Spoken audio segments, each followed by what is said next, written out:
নমস্কার বন্ধুরা, সবাই কেমন আছো? আশা করি সবাই খুব ভালো আছো। তো আমার চ্যানেলে সবাইকে অনেক অনেক স্বাগত ও ভালোবাসা। তো আজকে কোনো ব্লগ নয়, তোমাদের সামনে একটা রেসিপি নিয়ে আসলাম। রেসিপিটা আমি বানিয়েছিলাম, এতটাই ভালো হয়েছে, এতটাই ভালো লাগলো, আমি ভাবলাম যে তোমাদের সাথে শেয়ার করি। তো মনে হয় না কেউ এই রেসিপিটা কোনোদিন খেয়েছো বলে, যদি খেয়ে থাকো অবশ্যই আমাকে কমেন্ট করে জানাবে। আর যদি যারা না খেয়ে থাকো তারা একবার অবশ্যই বানিয়ে খাবে, দেখবে খুবই ভালো লাগে। সাধারণ একটা রেসিপি, তারপরে খুবই একটা অসাধারণ লাগে। গড়ে থাকা সবসময় আমাদের ঘরে থাকে জিনিসগুলা, এটা দিয়ে এত সুন্দর যে রেসিপি বানানো যায় হয়তো আমরা অনেকেই জানি না। তো আমিও এটা প্রথমবার বানালাম, আমার কাছে তো খুবই ভালো লেগেছে। তাই তোমাদেরকেও শেয়ার করলাম, ভাবলাম তোমরা যারা যারা জানো না তারা একটু বানিয়ে খেয়ে দেখবে, খুবই ভালো লাগে। এটা বানাতে যা লাগবে তা আমাদের ঘরেই থাকে, প্রায় সবার ঘরেই থাকে এই জিনিসগুলো। বাজার থেকে আলাদা করে কিছু কিনতে লাগবে না। তো চলো রেসিপিটা কিভাবে বানালাম দেখে আসি। তো দেখো, এখানে রেসিপিটা বানাতে লাগবে হচ্ছে পেঁয়াজ আর ডিম। পেঁয়াজ তো আমাদের সবার ঘরেই থাকে, ডিম তো থাকেই। তো পেঁয়াজ আর ডিম দিয়ে আমি রেসিপিটা আজকে বানাবো। তো প্রথমে পেঁয়াজের খোসাগুলো এভাবে ভালো করে ছাড়িয়ে নিয়ে তারপর এটাকে ধুয়ে নিব। তো খোসাগুলো ছাড়িয়ে ভালো করে ধুয়ে নেওয়ার পর পেঁয়াজটাকে এভাবে কুড়িয়ে নিতে লাগবে। পেঁয়াজের ভিতরে যে পেঁয়াজগুলো আছে এভাবে চামচের সাহায্যে এটাকে কুড়িয়ে বের করতে হবে, কারণ পেঁয়াজের ভিতরে এটা থাকলে হবে না। পেঁয়াজের ভিতরে ডিমটা দিয়েই আজকে রেসিপিটা বানাবো। তো এটাকে খুব ইজিলি এভাবে বের করা যায়, চামচ দিয়ে এভাবে একটুখানি প্রেশার দিলে এটা খুব সুন্দর করে বেরিয়ে আসে। তো দেখো এটা কত সহজে বের করানো যাচ্ছে, আমি কিভাবে বের করছি দেখো। তো এভাবে সবটি পেঁয়াজ এভাবে বের করে নেব, কুড়িয়ে নেব ভিতরের পেঁয়াজগুলি।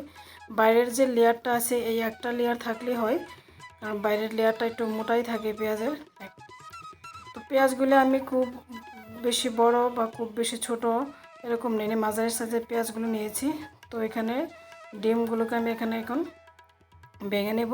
ভেঙে নিয়ে ডিমের মধ্যে শুধু একটুখানি নুন দেবো, আর কিছু দেবো না। দিয়ে ডিমটাকে ভালো করে ফেটিয়ে নেব। তো দেখো এখানে একটু নুন দিয়ে দিলাম, আর কিছু হলুদ টলুদ কিছু দেবো না এটার মধ্যে। তো ভালো করে ডিমটাকে এভাবে ফেটিয়ে নেব, নিয়ে তারপরে এভাবে চামচের সাহায্যে এটা ডিমের পেঁয়াজের ভিতরে এভাবে ঢুকিয়ে দিতে লাগবে। তো পেঁয়াজটাকে একদম ফুল করে দেব না, 2 চামচ 3 চামচের মতো দিলে হবে, কারণ বেশি করে দিলে কি হবে এটা পরে দেখাচ্ছি। তো এভাবে সবটি পেঁয়াজের মধ্যে আমি ডিমটা ঢুকিয়ে দেব। তো এখানে আমার ডিম লেগেছে 3টা, আমি প্রথমে 2টা নিয়েছিলাম, 2টা ডিমে হয়নি। তো অনেকটার মধ্যে একটু বেশি পড়ে গেছে, পড়ে যাওয়ার পর এটা কী হয়েছে পরে দেখাচ্ছি তোমাদেরকে। তারপর এখানে কড়াইয়ের মধ্যে আমি ভাজি করেছিলাম, ভাজির এই তেলে আর একটু তেল দিয়ে এভাবে বসিয়ে দেব, ডিমগুলিকে আস্তে করে এভাবে বসিয়ে দেব। একদম লো হিটে এটা বানাতে লাগবে, না হলে পুড়ে যাবে পেঁয়াজগুলো। বেশি হাই হিট দিলে পুড়ে যাবে। একদম লো হিটে গ্যাসের চুলা একদম লো করে রেখে তারপরে এভাবে পেঁয়াজটাকে বসিয়ে দিয়ে এটাকে ঢাকনা দিয়ে রাখতে হবে। এটা ভাজতে একটু টাইম লাগে, তো এটা একটু সময় নিয়ে ভাজতে হবে, না হলে এটা পুড়ে যাবে পেঁয়াজগুলো, আর ভিতরে ডিমগুলো কাঁচা থাকবে। এই যে বলছিলাম ভর্তি করে দেওয়া যাবে না। তো আমার একটা ডিম 2টা ডিম এরকম একটু বেশি হয়ে গিয়েছিলো, যার কারণে এটা এভাবে পড়ে গেছে। তো ডিমটা যখন এবার ফুলে যাবে তখন এটা বাইরে বেরিয়ে যাবে। তো পেঁয়াজের মধ্যে ডিমটা একদম ভর্তি করে দেওয়া যাবে না, হাফ করে দিলেই হবে। তারপর দেখবে পেঁয়াজটা একদম সবটা ভরে গেছে ডিমে। তো যে ডিমগুলো এভাবে বেরিয়ে গেছে এগুলোকে আমি এভাবে উঠিয়ে নেব, আর ডিমগুলিকে আর পেঁয়াজগুলিকে আবার এখানে এভাবে গুঁড়িয়ে গুঁড়িয়ে দিয়ে দেব। আর যেগুলো হয়ে গেছে এগুলোকে এভাবে নামিয়ে নেব। এটা হয়তো একটু টাইম লাগে, একটু টাইম সহকারে একটু ধৈর্য সহকারে এটাকে ভাজতে লাগবে। একদম লো হিটে, চুলার হিটটা একদম বাড়ানো যাবে না, কারণ বাড়ালে এটা পুড়ে যাবে পেঁয়াজ আর পেঁয়াজ হতে তো বেশি টাইম লাগে না। তো এটা একদম লো হিটেই করতে লাগবে। তো আমার পেঁয়াজগুলো এখানে হয়ে গেছে, 2-3 বার এরকম আমি ঢাকনা করে নাড়িয়ে দেখে তারপর আবার ঢাকনা দিয়ে এভাবে করে নিলাম। তো এক পাশটা যখন হয়ে যাবে, ডিমটা যখন জমাট বেঁধে যাবে, তারপর এটা উল্টো পাশ এভাবে উল্টিয়ে দিয়ে ভাজা করে নিতে লাগবে। তো এভাবে দেখো হয়ে গেছে আমার এখানে ভাজা, কি সুন্দর করে ভাজা হয়েছে, এটা এভাবেই খাওয়া যাবে। তো পেঁয়াজটা কুড়িয়ে যে পেঁয়াজটা ছিল এটা দিয়ে আমি এখন তরকারিটা বানাবো। তো কড়ার মধ্যে দিয়ে দেব তেল, এই কড়াতেই তেল দিয়ে দেব। তেল দেওয়ার পরে এখানে পেঁয়াজগুলো দিয়ে দেব। তো পেঁয়াজ এখানে বাটার দরকার নেই, কিছু করার দরকার নেই, আর যেভাবে আছে এভাবেই দিয়ে দেব। পেঁয়াজটাকে এখানে একটু ভালো করে ভেজে নেব। তো পেঁয়াজটা ভাজা আমার হয়ে গেছে। তো এর মধ্যে দিয়ে দেব আদা আর রসুন বাটা। আদা রসুন বাটা দিয়ে এটাকে একটু ভালো করে ভাজবো।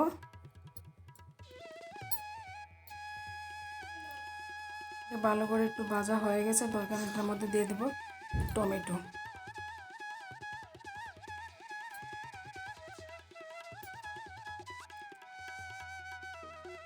টমেটোটা দিয়ে একটুখানি নুন দিয়ে দিলাম, দিয়ে এটাকে ভালো করে একটু নাড়াচাড়া করে এবার একটু ঢাকা দিয়ে দেবো, নাহলে টমেটো তারপরে সিদ্ধ হবে না। টমেটোটা যেহেতু একটু কাঁচা, তো একটু মানে ঢাকা দিয়ে দিলে তাড়াতাড়ি সিদ্ধ হয়ে যাবে।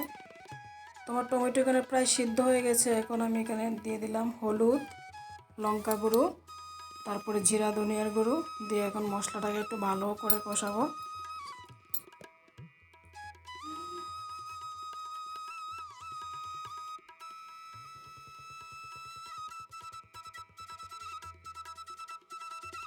তোমার মশলা কষানো এখানে হয়ে গেছে।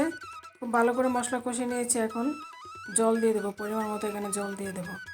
তো খুব বেশি জল দেবো না, কারণ মাখামাখাই হবে, বেশি জল হবে না। বেশি পাতলা হলে খেতে ভালো লাগবে না। তো এই যে আমার জল এখানে ফুটে গেছে। এখানে নুন দিয়ে দিলাম।